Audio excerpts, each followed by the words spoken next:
दोस्तों, आप सभी का स्वागत है हमारे YouTube channel DS career maker पर। आज की इस वीडियो में हम बात करने वाले हैं भौतिक विज्ञान के फर्स्ट चैप्टर यानी कि विद्युत क्षेत्र के पार्ट सेकंड की। आज की इस वीडियो में हम आपको बताएंगे आवेश के गुणधर्म के बारे में, आवेश का क्वांटीकरण, कूलाम का नियम, अध्यारोपण का सिद्धांत। तो प्लीज़ वीडियो को लाइक करें और चैनल को सब्सक्राइब करें। आइए वीडियो शुरू करते हैं। आवेश के गुणधर्म। नंबर 1, विद्युत आवेशों का योज्यता गुणधर्म। आवेश एक अदिश राशि है। किसी निकाय या वस्तु पर उपस्थित कुल आवेश अलग अलग आवेशों के बीजगणितीय योग के बराबर होता है। यानी कि जो किसी वस्तु पर आवेश उपस्थित होता है वो अलग अलग आवेशों के बीजगणितीय योग के बराबर होता है। यदि किसी वस्तु पर कुल आवेश शून्य है तो वस्तु उदासीन कहलाती है। यानी कि अगर उस पर न तो धनावेश है न तो ऋणावेश है तो वो वस्तु उदासीन कहलाती है। जैसे यहाँ पे एक रखी है वस्तु, उस पर 5 coulomb, -15 coulomb, -8 coulomb, -2 coulomb, +10 coulomb है, तो इसका कुल आवेश यानी कि Q बराबर +5 -8 -15 -2 +10 कूलाम है। तो Q बराबर आ जाता है हमारा, प्लस वाले जोड़ लेते हैं हम 5 और 10 15, और ये माइनस वाले जोड़ लेते हैं 8 और 15 और 2 यानी कि 25। तो 15 कूलाम -25 कूलाम बराबर माइनस के 15 कूलाम, यानी कि इस पे ऋणावेश है। दूसरे गुणधर्म की बात करते हैं, विद्युत आवेश की निश्चरता। आवेश की निश्चरता का अर्थ है कि किसी कण पर उपस्थित आवेश का मान वेग पर निर्भर नहीं करता है। एग्जाम्पल जैसे Q विरामावस्था बराबर Q गतिशील अवस्था, यानी कि अगर कोई विरामावस्था में वस्तु है यानी कि एक जगह पे स्थिर है और एक वस्तु गतिशील है, यदि वही वस्तु गतिशील हो तो उनका जो आवेश होगा वो समान होगा, यानी कि वेग का इस पर कोई प्रभाव नहीं पड़ता है। लगभग प्रकाश के वेग v से गतिशील कण का द्रव्यमान विशिष्ट आपेक्षिकता के सिद्धांत से m बराबर m0/√1-v² जहाँ m0 कण का विराम द्रव्यमान, c बराबर प्रकाश का वेग। तीसरा गुणधर्म है विद्युत आवेश का संरक्षण। इस नियम के अनुसार आवेश को न तो उत्पन्न किया जा सकता है और न ही नष्ट किया जा सकता है। इसे एक वस्तु से दूसरी वस्तु पर स्थानांतरित किया जा सकता है। यानी कि आवेश को हम किसी भी तरीके से उत्पन्न नहीं कर सकते हैं, सिर्फ इसे स्थानांतरित कर सकते हैं। किसी विलगित निकाय का कुल आवेश संरक्षित रहता है। एग्जाम्पल जैसे E- प्लस E पॉजिटिव हो जाता है हमारा ये गामा, इलेक्ट्रॉन, पॉजिट्रॉन और गामा किरणें हैं ये। E निगेटिव कहलाती है इलेक्ट्रॉन, E पॉजिटिव कहलाता है पॉजिट्रॉन, और ये हमारी गामा किरणें हैं जो युग्म विनाश हैं। इलेक्ट्रॉन पर होता है -1.6 × 10⁻19 कूलाम, पॉजिट्रॉन पे होता है 1.6 × 10⁻19 कूलाम, बराबर हो जाता है ये 0। जैसे एग्जाम्पल नंबर सेकंड, युग्म उत्पादन है हमारा गामा किरणें और इनसे हो जाती हैं इलेक्ट्रॉन यानी कि E negative plus E positive यानी कि पॉजिट्रॉन। तो गामा किरणों से इलेक्ट्रॉन और पॉजिट्रॉन प्राप्त हो सकते हैं। अब बात करते हैं नाभिकीय अभिक्रिया, जो इसका ही उदाहरण है 238 U92 यानी कि यूरेनियम से हम बना सकते हैं थोरियम और हीलियम। हीलियम होता है हमारा अल्फा कण। अब बात करते हैं आवेश के क्वांटीकरण की। आवेश के क्वांटीकरण का अर्थ है कि किसी वस्तु पर उपस्थित कुल आवेश एक न्यूनतम निश्चित राशि के पूर्ण गुणज के रूप में विद्यमान रहता है। उस न्यूनतम निश्चित आवेश को आवेश का क्वांटा कहा जाता है। आवेश का क्वांटा इलेक्ट्रॉन के आवेश के बराबर होता है। जो इलेक्ट्रॉन का क्वांटा होता है यानी कि आवेश का, उससे का आवेश इलेक्ट्रॉन के आवेश के बराबर होता है। फिर से एक बार, आवेश के क्वांटीकरण का अर्थ है कि किसी वस्तु पर उपस्थित कुल आवेश यानी कि जो किसी वस्तु पर कुल आवेश है एक न्यूनतम निश्चित राशि के पूर्ण गुणज के रूप में विद्यमान रहता है। जो एक होता है वो गुणज के रूप में विद्यमान रहता है। उस न्यूनतम निश्चित आवेश को आवेश का क्वांटा कहा जाता है। उसी निश्चित आवेश को हम क्वांटा कहते हैं। आवेश का क्वांटा बराबर E निगेटिव का आवेश यानी कि इलेक्ट्रॉन का आवेश बराबर -1.6 × 10⁻19 कूलाम। किसी वस्तु पर आवेश Q बराबर प्लस माइनस Ne, जहाँ n बराबर 0, 1, 2, 3 यानी कि इलेक्ट्रॉनों की संख्या। अब बात करते हैं कूलाम के नियम की।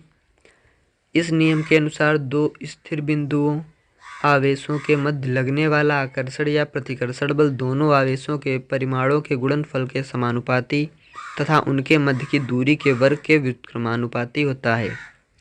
यानी कि दो स्थिर बिंदु आवेशों के मध्य यानी कि उनके बीच लगने वाला आकर्षण या प्रतिकर्षण बल, यानी कि आकर्षण या प्रतिकर्षण बल जो उनके बीच में लगता है, दोनों आवेशों के परिमाणों के गुणनफल के समानुपाती तथा उनके मध्य की दूरी के वर्ग के व्युत्क्रमानुपाती होता है। इसे कूलाम का व्युत्क्रम वर्ग नियम भी कहते हैं।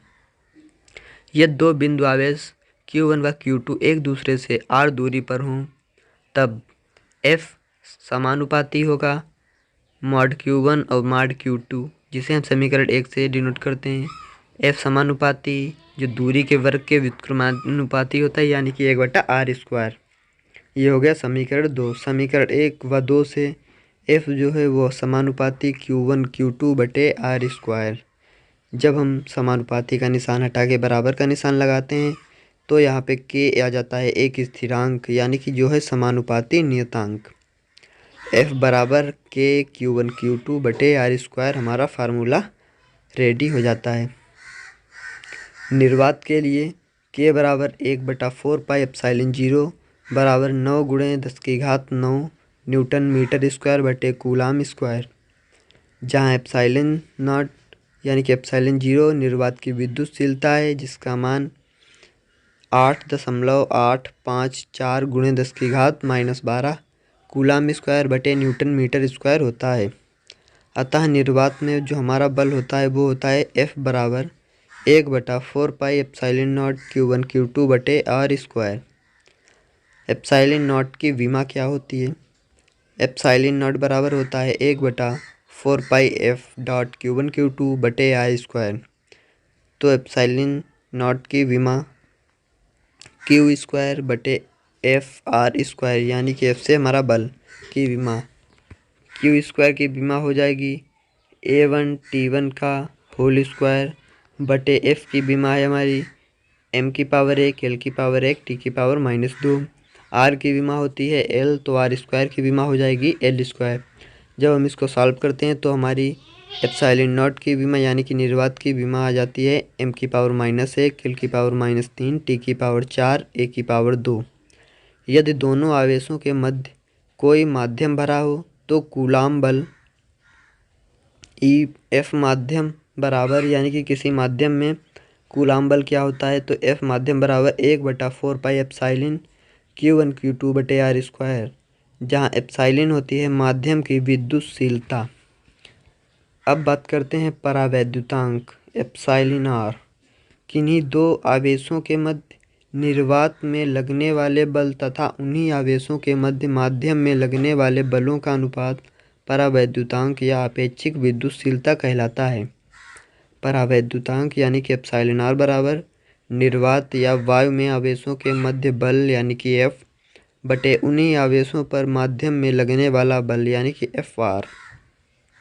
तो एप्सिलॉन r बराबर आ जाता है 1/4 pi epsilon not Q1 Q2 बटे r² बटे 1/4 पाई एप्सिलॉन Q1 Q2 बटे r² बराबर आ जाता है, ऊपर वाले को हम एप्सिलॉन मान चुके थे और नीचे वाले को एप्सिलॉन नॉट, तो बराबर आ जाता है हमारा एप्सिलॉन बटे एप्सिलॉन नॉट। जब इसको सॉल्व करते हैं तो एप्सिलॉन r बराबर हमारा आता है एप्सिलॉन बटे एप्सिलॉन नॉट।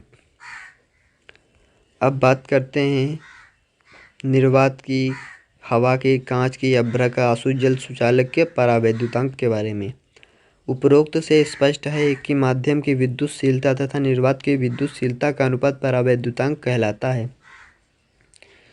तो आइए कुछ माध्यमों का परावैद्युतांक जानते हैं। नंबर 1 निर्वात, जिसका परावैद्युतांक 1 होता है। नंबर 2 हवा, जिसका परावैद्युतांक 1.0059 होता है। नंबर 3 कांच का अपवर्तन परावैद्युतांक 5 से 10 तक होता है। अभ्रक का परावैद्युतांक 3 से 6 तक होता है। आसुत जल का यानी कि आसवित जल का परावैद्युतांक जो होता है 80 होता है। और सुचालक का जो परावैद्युतांक होता है ये होता है अनंत, यानी कि इसकी कोई गणना नहीं की जा सकती है। अब बात करते हैं कूलाम के नियम का सदिश निरूपण। माना निर्वात में दो आवेश Q1 व Q2 मूल बिंदु से क्रमशः वेक्टर R1 व वेक्टर R2 दूरी पर स्थित हैं, जैसा कि चित्र में दर्शाया गया है। जब आवेश Q1 आवेश Q2 पर बल लगाता है तो त्रिभुज सदिश नियम से, जब इन पे बल लगाया जाता है तो त्रिभुज नियम से vector R1 plus vector R2 बराबर वेक्टर R2, तो आ जाता है हमारा वेक्टर R21 बराबर vector R2 minus vector R1। Coulomb के नियम से Q1 के द्वारा Q2 पर बल, जो Q1 द्वारा Q2 यानी कि पहले आवेश द्वारा जब दूसरे आवेश पर क्या बल होता है, तो F21 बराबर 1/4 पाई एप्सिलॉन 0 Q1 Q2 बटे R21 का मॉड स्क्वायर और कैप R21। हम जानते हैं एकांक सदिश कैप R21 बराबर वेक्टर R21 बटे मॉड R21, तो वेक्टर F21 बराबर आ जाता है हमारा formula 1/4 pi epsilon not Q1 Q2 बटे मॉड वेक्टर R21 का क्यूब और वेक्टर R21। इसे हम समीकरण 1 डाल देते हैं। अब जब आवेश Q2 आवेश Q1 पर बल लगाता हो तो त्रिभुज सदिश नियम से vector R2 plus vector R12 बराबर vector R1, this implies that R12 बराबर R1 माइनस R2 बराबर माइनस जब हम कॉमन ले लेते हैं तब हो जाता है R2 माइनस R1। कूलाम के नियम से आवेश Q2 के द्वारा आवेश Q1 पर लगने वाला बल, जो हमारा बल लगता है वो हो जाता है F12 बराबर 1/4 pi epsilon not Q1 Q2 बटे R12 का मॉड स्क्वायर कैप R12। हम जानते हैं एकांक सदिश R12 बराबर वेक्टर R12 बटे मॉड R12, तो वेक्टर F12 बराबर हो जाता है 1/4 pi epsilon not Q1 Q2 बटे वेक्टर R1 का मॉड क्यूब R12, जिसे हम समीकरण 2 डाल देते हैं। चित्र से जैसा कि आप चित्र में देख सकते हैं मॉड R12 बराबर मॉड R21, जो दोनों के मॉड होंगे यानी कि दूरियां उनकी बराबर होंगी, चाहे हम इधर से देख लें चाहे उधर से देख लें, तथा कैप R12 बराबर माइनस R21, यानी कि जो दिशा है वो उनकी भिन्न होती है, इसलिए निगेटिव हो जाती है एक दिशा, यानी कि एक दिशा से पहले माइनस लग जाता है, या R12 बराबर माइनस R21, तो F12 बराबर 1/4 pi epsilon not Q1 Q2 बटे मॉड R21 का क्यूब और ब्रैकेट में माइनस R21। वेक्टर F12 बराबर हो जाता है minus 1/4 pi epsilon not Q1 Q2 बटे मॉड R21 का क्यूब और वेक्टर R21। समीकरण 1 से जो हम इसका मान रख देते हैं, अब हमारा फार्मूला आ जाता है F12 बराबर माइनस F21, जिसे हम समीकरण नंबर 3 डाल देते हैं, जो हमारा minus 1/4 pi epsilon not Q1 Q2 बटे मॉड R21 का क्यूब और R21 आया था, ये हमारा मान होता है माइनस F21, यानी कि माइनस जो लगा था वो माइनस लगा है और ये मान था हमारा वेक्टर F21 का, तो हमने इसकी जगह पे वेक्टर F21 रख दिया, तो हमारा आ जाता है वेक्टर F12 बराबर माइनस वेक्टर F21, जिसे हम समीकरण 3 डाल देते हैं। यह न्यूटन के गति के तृतीय नियम के अनुरूप है। अब बात करते हैं अध्यारोपण का सिद्धांत, कि अध्यारोपण का सिद्धांत क्या था। इस सिद्धांत के अनुसार किसी आवेश पर लगने वाला परिणामी बल अलग अलग आवेशों के द्वारा लगाए गए बलों के सदिश योग के बराबर होता है, यानी कि जो किसी आवेश पर बल लगाया जाता है उसका परिणामी बल अलग अलग आवेशों के द्वारा लगाए गए बलों के सदिश योग के बराबर होता है। किसी स्थिर आवेश पर n आवेशों के द्वारा लगाया गया बल, यानी कि n आवेश हैं उस पर बल लगा रहे हैं, तो जो हमारा वेक्टर F होगा वो बराबर होगा vector F1 plus vector F2 plus vector F3 plus dot dot dot plus vector Fn। तो आज की हमारी वीडियो आपको कैसे लगी प्लीज़ हमें कमेंट बॉक्स में ज़रूर बताएं और वीडियो को लाइक करें, साथ ही चैनल को सब्सक्राइब करें।